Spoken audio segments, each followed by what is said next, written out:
We've seen some amazing things, but that, my friends, is something we've never seen. Brandon Cruz wants advice. Brandon Cruz wants advice. Brandon wants advice. Brandon Cruz wants advice. You just locked yourself into the playoffs. Nice. Got it. Talk with old Brandon Cruz wants advice. Completely speechless, to say the least. Man, I am honestly so baffled by that decision. Brandon Cruz wants advice. It's Brandon wants advice. Green flag in the air. Brandon Cruz wants advice to the front. Ladies and gentlemen, drivers of all ages, whatever you want to throw in right here, it's the Brandon Cruz Daily Fantasy Podcast, where I go look at low-owned plays and strategies specifically designed for GPPs. This is a show for people already informed on daily fantasy sports and how these contests operate. If you have any questions related to NASCAR that you're too embarrassed to ask your usual DFS provider, or if you can't find the answer anywhere else, give me a tweet at BrandonCruzDFS, and most importantly, take everything with a grain of salt and use your best judgment when making entries. Additionally, if you have a gambling addiction, that is not my problem. Check your sensitive feelings at the door. We're going over the NASCAR Pro Invitational race at Bristol, the 150, whatever you want to call it. I call it the why would you put money into this 150 at Bristol, but I'm just gonna jump into this. Gonna try and avoid any rants. If you want my view on iRacing, here it is. I've been a part of the service for 8 years now. Part of multiple leagues. I help run a league. I help promote a league. I put money into that league. But the service itself has some issues, whether it's the community, whether it's the product that they have, whatever it is. I'm going to keep using it. I'm going to keep paying for it. It's a good service. I mean, it's a lot of fun, but it's not God's grace on this earth. I mean, there's issues with it as well, but we don't worry too much about that. We're going to get right into it. So yes, it's iRacing. It's a simulation, but it's still a video game. And I'm just going off of my script here that I have written down, as you can hear. So some of this stuff might sound a bit mean or whatever. That's just what I wrote when I was writing it. But I mean, it's still a video game. It has its issues, and let's see. I was gonna review them. Let me see. Let me talk about the issues with the sim that I think are gonna be important to the race tomorrow.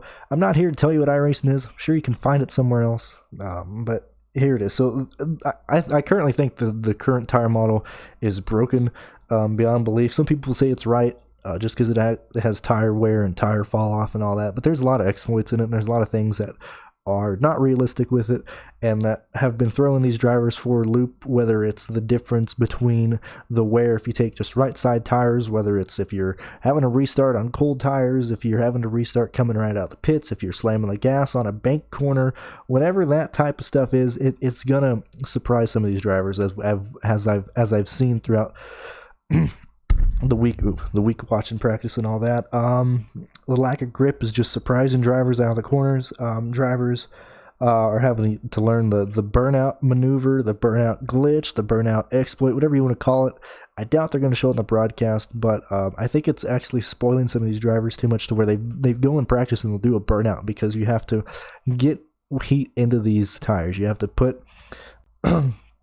some form of heat into these tires to get fast lap times, because your fast lap times are going to come around lap 4, lap 3 here at Bristol. So these first laps, the car runs like total dog shit. You need to do a burnout to get grips here. So what a lot of these drivers have been doing in practice is they do a burnout, they do a donut, they put their front end against the wall and just slam the gas for about 5 seconds. That's all well and good, but you can't do that in the race, so they might be hurting themselves there. Let's see. Like I said, the different tire pressures and tire wear, all this, it's throwing guys for a loop. I can just see how it's going. The aero push. I think it surprised some guys how much aero push these stupid cars had on the sim. There were some rumors going around that iRacing made a different build specifically for these guys that had taken down the percentage of the aero push that the cars were facing. Can't confirm or deny that. That's just what I heard, but I think that's going to be a huge issue, because when you're entering turn 1 or 3 here at Bristol, you're going to fucking slide up into the wall if someone's behind you. And then you can't just wall ride the corner, I mean, that's against the iRacing sporting code. There's a driver agreement that they won't do that, but that's the fast way around. You can just wall ride the entire track and you'll gain, probably 3/10 on the field there. The suspension and the rear track bar mount on these corners, I had in one of my videos that I've streamed. I've been streaming this whole weekend, pretty much anything I could do on iRacing I was streaming, and I talked about it here and there, but the weight transfer from the racing line are catching some of these guys off balance if you don't know what I'm talking about, the quote-unquote good line at Bristol and iRacing, just like how Homestead is broken and it's not realistic, you just run the bottom at Homestead. Bristol, you gotta run the high side in 1 and 2, high side down the straightaway, down the back straightaway. Entering 3, you want to enter right by the wall in 3, and then you want to exit turn 4 about 1.5 lanes off the bottom of the exit at 4. When you do that, the car gets extremely loose. You can see the rear track mount scraping against the asphalt or the concrete in 3 and 4, and then they come up on the straightaway, and these guys are getting squirrely. We've seen a lot of that in practice to where guys are spinning out, they're spinning out into the apron, they're hitting the outside wall. That's going to be a mess tomorrow. The rubber/groove is 1 lane. Another thing iRacing can't get, wherever that rubber goes, regardless if it's the line that you are running or not, wherever the rubber is, that's where the grip is, that's where the speed is. You saw it at Homestead, you saw it at Texas. It was just a 1 lane groove. That's how it's going to be at Bristol, man.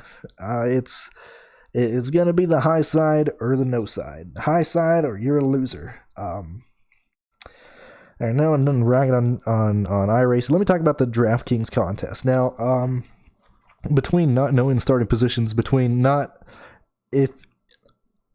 trying to talk shit or anything, but information is extremely hard to find on this type of stuff. Sure, you could say, oh, William Byron has 600 iRacing wins. Ty Majeski has, he's Jesus among men on iRacing. But finding info on this, if you don't have an iRacing account, and even if you do have an iRacing account, those stats really don't matter. It just depends on how guys have been racing this week. I mean, Jimmy Johnson, he hasn't been great, but he's made some improvements from Homestead. But that he's just had the service for like 2.5 weeks. You can't look at stats that people have had since 2012, since 2015. You need to just worry about what's going on this week. People are putting way too much time and effort into stats and all that type of stuff. Let me see. Oh yeah. So between not knowing practice speeds for most people, that's why I'm here. For most people, not seeing how they've been racing, it's going to be very tedious to make a lineup with no information. You're just going to, I'm assuming casual people are not listening to this podcast, but I'm going to assume that the casuals are just going to be like, well, I like Junior. I like good old Junebug, or Goobug, as I call him. If you want to know why I call him Goobug, just send me a tweet at me on Twitter. Don't PM. Ask me why I call Earnhardt Goobug. But I think a lot of guys are just going to be drawn to names regardless. They're going to be like, oh, Jimmy Johnson's a steal. He's like $5,000 on DraftKings or whatever. Let's not go that way. Let's see what else do I have written down for the content. And I'll go into the practice data. Don't worry, I'm just getting all this out of the way. I've been gone for a month. I got a rant here and there somehow. There is no way in hell we are getting paid out before midnight tomorrow. I know they're not going to do live scoring. I don't think you're going to get, if you make money, you're not going to know the score till like a Monday morning, maybe Monday afternoon. I don't know how they're going to do this exactly. I mean, there are programs you can run in iRacing that'll give you lap by lap data and everything, but regardless if that's going from the broadcast to iRacing headquarters back to NASCAR to DraftKings, however they're going to do that, it's going to take forever. There's no way you're going to find it out. When I was putting money on my prize picks at Homestead, we didn't get paid out till Monday, so I doubt DraftKings is going to get the stats Sunday. So don't tweet at DK Assist on Twitter. Don't be like, why haven't you paid us out yet? I don't know how they're going to do that. I don't know how they're going to get the fastest laps led or fastest lap bonus, because you have to go through every single guy, figure that out, then send that over. I don't know. That's a fucking mess. I don't know how they're going to do that. I expect a shitload of crashes. Boneheaded moves, it's going to be poor talent. Race control is going to be horrible. And I mean, they have to be horrible. But Tyler Hudson, the in-race guy, and it's hard for me to really talk shit about the guys at iRacing because I know a lot of them personally. I know, I'm not going to say his name, but I know the guy who is running the cameras at iRacing. Because the way that it's working is he's running the cameras and then Jeff and Mike are just talking over what he's showing on the cameras. I wish he would do not as many static images. I wish he'd do... They got better camera angles, man. Come on, Anyway, Tyler Hudson, the in-race race control. It's not Steve Myers. Steve Myers does have some information and he does have some influence on that, but Tyler Hudson is the in-race... he's race control. His orders are he's not going to throw a yellow unless it's in front of the leaders or if the leaders wreck.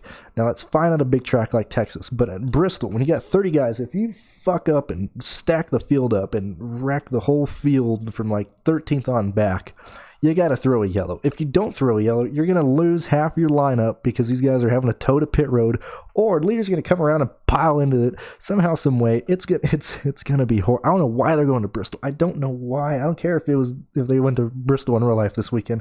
It's stupid.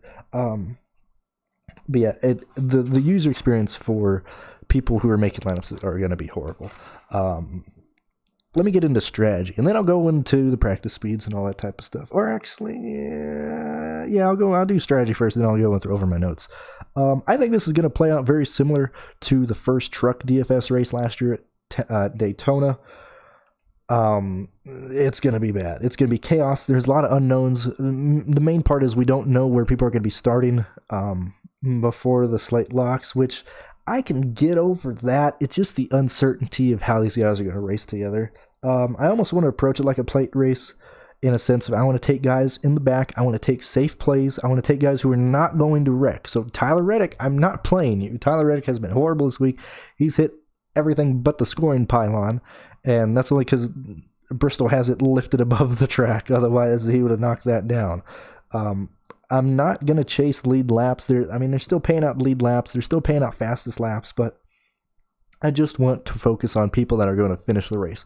I'm not going to try and chase any specific points. I'm not going to try and chase any specific points or anything like that. I'm just going to play safe guys. All right, I'm going to come back to this. Now, what I've been doing is I have gone through, since I have iRacing, I gotta go back here. I have watched the practices that they did from Friday to Saturday evening. Now, this isn't the official practices because you can go and do a test session by yourself, so I'm assuming some drivers have done that. A lot of guys have been running A-fixed. Some guys have been running, by themselves in other practices, and so this isn't a concrete, stat information, but it's a lot of money that I think you're going to want to at least see. So this is just going from, I have a note from the 100-lap race that was held on Friday evening as a practice race to this, and then they had a quote-unquote official 24-hour practice session from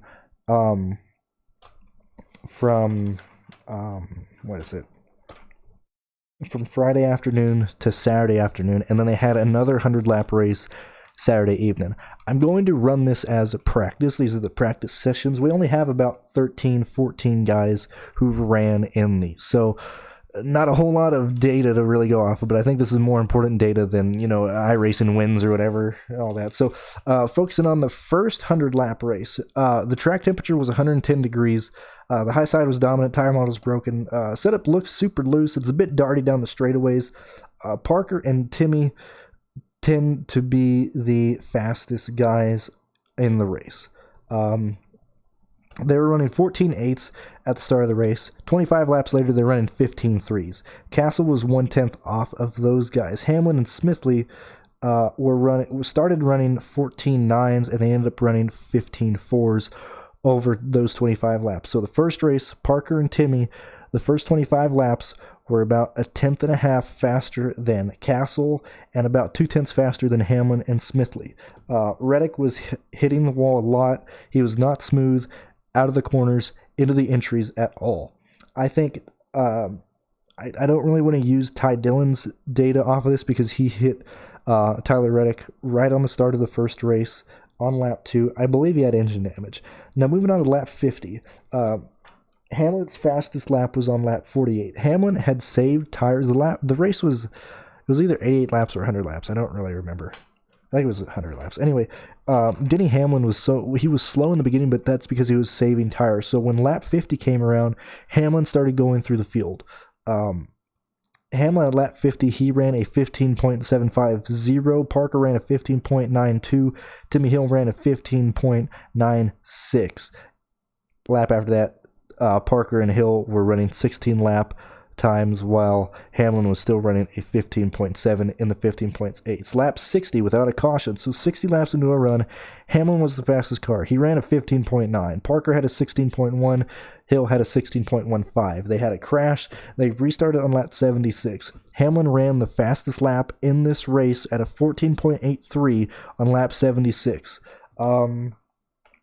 That same lap, and this is once they were up to speed, they took the green flag at lap, I think, 74. Once the tires come in, like I said, you get your fastest lap on lap 3. On that lap 76, Parker was the second fastest car at a, no, Hill was the second fastest car with a 14.913. Parker ran a 14.914, and Castle ran a 14.901. This is all while Hamlin ran a 14.83. So Hamlin was about 700ths faster than these other guys. Lap 86, so this is 10 laps into the final run. Hamlin is running a 15.096. Parker ran a 15.051. Hill was running a 15.042. But that was just a good lap. The next time he was the first car running a 15.1, 10 laps into this run, and then Castle ran a 15.024 on that. So at that point, Hamlin had the fastest car on the short run, but he was able to pull away from the field. No one was able to catch him. Lap 100, which was 25 laps after the restart, Hamlin was running a 15.271. Parker ran a 15.422.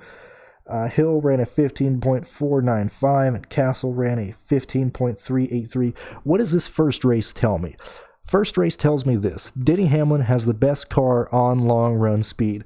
The best car on short run speed is Timmy Hill, followed closely by Parker and then Castle. I would say over the long run, Hamlin probably has the fastest car. Castle actually has the second fastest car. And then it's Hill and Parker fighting for third only because they're burning up their stuff. This is the only information that I could really gather because Ty Dillon he had engine damage. Tyler Reddick was racing stupid. Everybody else was kind of wrecking. This wasn't important. I didn't write down who was in this race. Hell, it's on my thing anyway. Like, William Byron wasn't in this race. Some of the big guns weren't. So just these four guys are the guys I focused on in this first race. Looking at the 24-hour practice session, I checked this multiple times throughout the day, and every time I checked it, I actually put it on YouTube.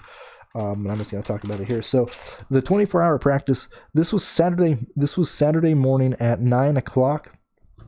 This was...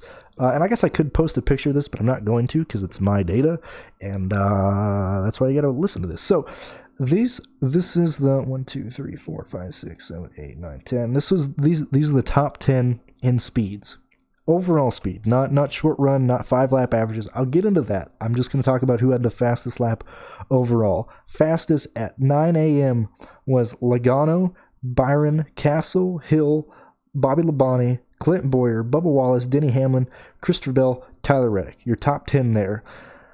Logano, and I'm not going to go into the hundreds or thousands. I'm just going to tell you what the 10th was. So Logano ran a 14.6. Byron ran a 14.7. Castle ran a 14.73. Hill ran a 14.74. Labonte ran a 14.77. Boyer was a 14.79. Wallace was a 14.80. Hamlin was a 14.807. Bell was 14.89. And then Reddick was 14.89. So fastest lap, in this session right here, these guys are separated by about 2/10. Now, this was on a different track. I assume it changed a little bit. When I came in here, it was 105, or the track temp was 105 degrees in the sim. When I came back earlier, it was 107, so I assume somebody probably ran on a colder track, somebody probably ran earlier, somebody ran on a better track to get a faster lap time because this session was open for 24 hours, so you can't rely a whole lot on these times, but it does tell you something. At this time, Logano had ran 93 laps in practice. Byron only ran 9. Castle ran 83. Hill ran 12. Labonte ran 98. Boyer ran 247. Wallace ran 40. Hamlin ran 126. Bell ran 45. And Reddick ran 57. Looking at these runs, I wrote down the quickest 20-lap run of Logano, or the fastest runs of the 1, 2, 3, 4, 5, 6, 7 of the 7th fastest guys, or the guys that I wanted to focus on. So Logano, in his fastest 20-lap run, he started at a 4. And now I might lose some people. This could be terrible for the podcast, but it's just going to be spouting out numbers because I have the information. I need to go out there, so I'm going to be throwing out numbers for the rest of this podcast. So I don't know if you want to write it down. I don't know if you don't. Either way, so Logano started his run at a 15.14. 5 laps later, he was running the fastest laps of his run at a 14.97. Laps 5 through 10. He went from a 14.97 to a 15.1. Laps 10 to 15, he went from the 15.1 to a 15.51. And then from lap 15 to 20, he went from the 15.51 to a 15.2. So he ended up being a bit faster here and there, on and off between his run. So he started his run at a He started his run at a 15.14. He ended up running a 15.29 20 laps later. I think that was just a good lap. He was running 15.5s around that time, so he lost about 4/10. He had about 4/10 worth of fall off when he did his run. Byron ran a 7-lap run. His speed went from a 14.71 to a 14.75, so he lost 400ths there. Castle ran 2 40-lap runs at this time in practice. Looking at his second run, which was the fastest one, he started lap 1, he ran 15 seconds. Lap 2, he did a 14.7. At lap 10, he did a 14.8, so he only lost 1/10 there. From lap 10 to lap 20, he ran a 14.8 to a 15.09. From lap 20 to 30, he ran from that 15.09 to the 15.45. From lap 30 to 40, he went from 15.45 to 15.70. So over the course of his run, he went from a 14.7 lap time to a 15.7. So he lost 1 second of tire fall off. Hill didn't hop in here. He only did 5 laps. That was his longest run. He went from 14.86 to a 15.05. So that's 2/10 lost there pretty much.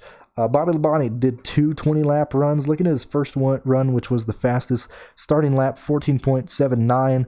5 laps later, 14.93. 14.93 to lap 10, 15.007. So from lap 10 to 15, he went from 15.0 to the 15.1. From 15.1 at lap 15, he did 15.233 at lap 20. So what did he lose there? Well, Bobby Labonte ended up losing about half a second there over his 20-lap run, which is pretty much on par with what Logano did, which is on par of what Castle did, just a bit slower.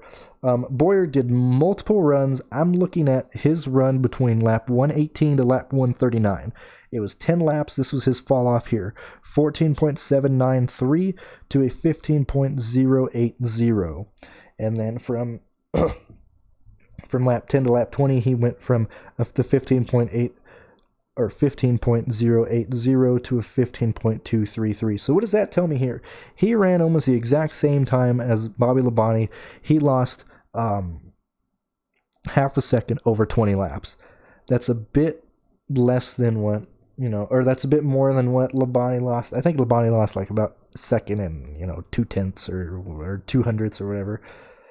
Boyer was a little bit more. And then Hamlin had the fastest long run car. He was about 0.15 to about 2/10 faster after lap 24 compared to everybody else. Now, I understand this was a lot of numbers and everything. So what is this basically saying?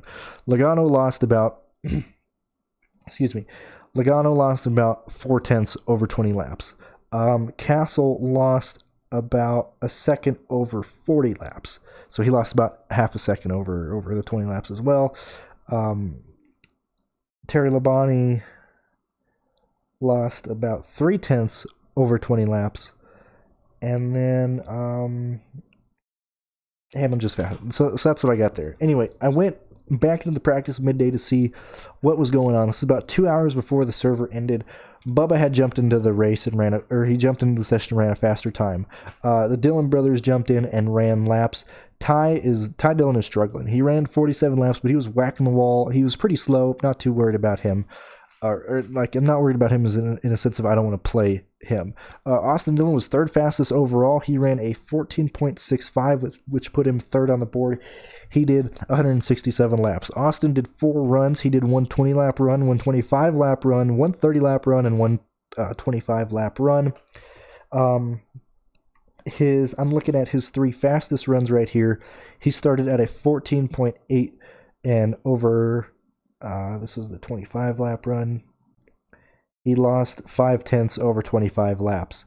In his 30-lap run, he started at 14.9, fell to a 15.8, so lost 9/10 in 30 laps. And then in his final run at 25 laps, he went from a 14.9 to a 15.3. He ran a much better run. His final time around only lost about 4/10. Didn't start as fast as some other guys, but he only lost 4/10 over those 25 laps. Bubba increased his speed and is about 1/10 off his previous fast lap consistently. He's about 11th fastest. That's where I'm going to put Bubba Wallace tomorrow. Probably is going to be about the 11th fastest lap. Logano ran an additional 80 laps, and he was about a 10th faster on average compared to what he did earlier in the day. Don't know if that's a track. Don't know if that's him. Either way, that's what he did. Kurt Busch and Ryan Preece both practiced. They joined with about an hour left.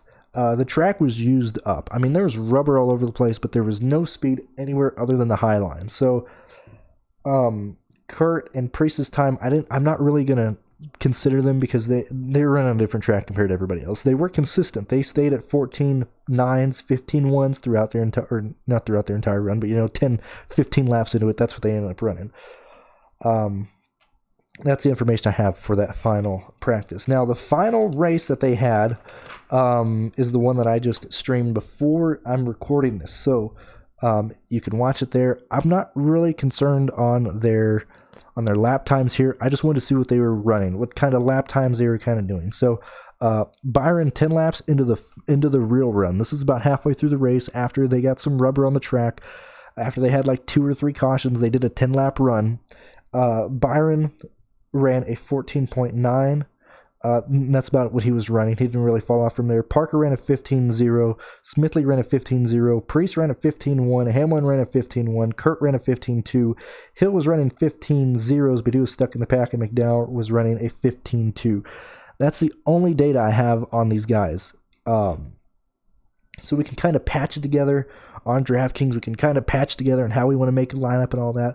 That's the data I have written down. I know we're 27 minutes into this, but you're not going to get this data anywhere else. And I'm not doing that to show off just because nobody else is putting the fucking time and effort into doing that. So we're going to the DraftKings I hope you put this on 2x. Otherwise, you've sat here for half an hour, and I apologize.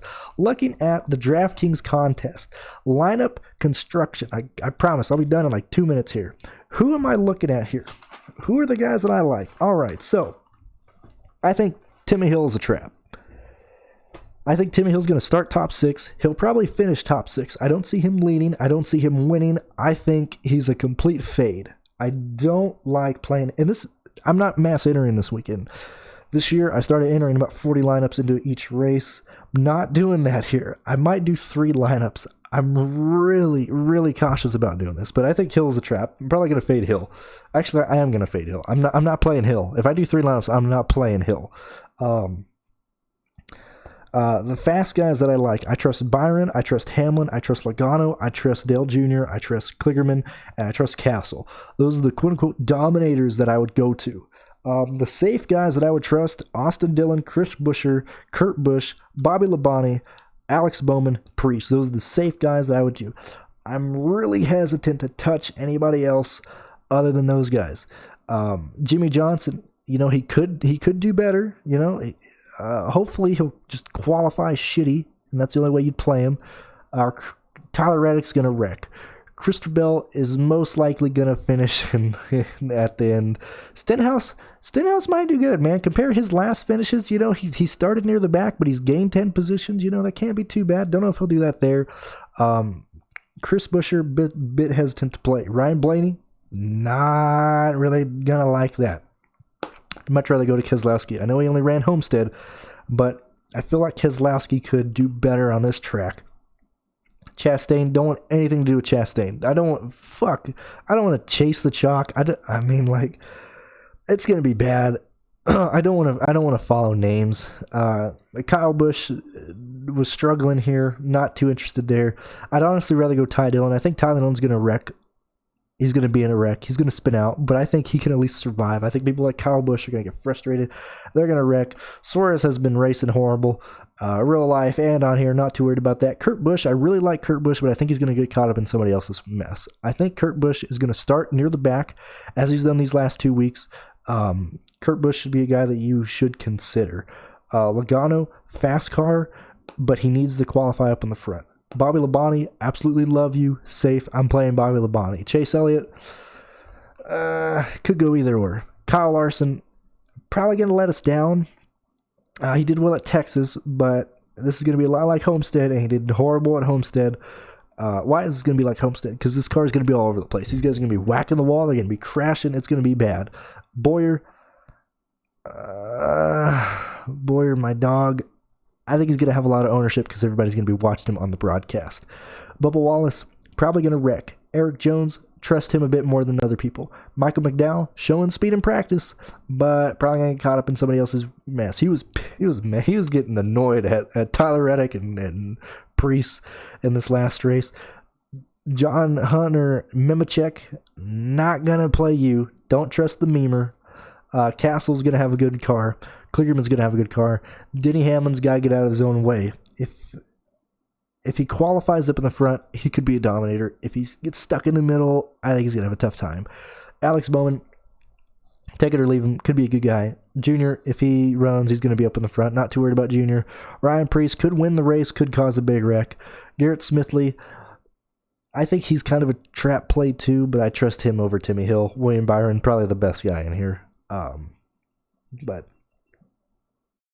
I think that's about it. I've covered everything I could think of in about 20 minutes. I think that's about it. Thank you guys very much for listening. Sorry it took so long, but we are back. Don't know if I like it being back, but we are back. Probably gonna be a lot of overlay tomorrow. I don't think it's gonna fill. I don't think the $10 contest on DraftKings at 35,000 people. I don't think that's gonna fill. It's barely at 5,400 people right now as I record this. So it could be a lot of overlay. I don't know. I'm nervous. I really don't want to put money into it, but I got to. That's like I didn't. Oh boy, I chose a shit time to do this to make my money. Fucking damn the boomer remover virus is ruining my life, taking my sports away. Guys, thank you very much for listening. And if you have any questions or anything, please tweet at me. If not, thank you for listening and best of luck. Enjoy. It's going to be a shit show tomorrow, so get a beer and watch it and try not to bet a lot of money because this is going to lose a lot of people money. A lot of people are going to be mad. They're going to be pissed tomorrow. It's going to be bad. Y'all have a fantastic evening. Talk to you guys later.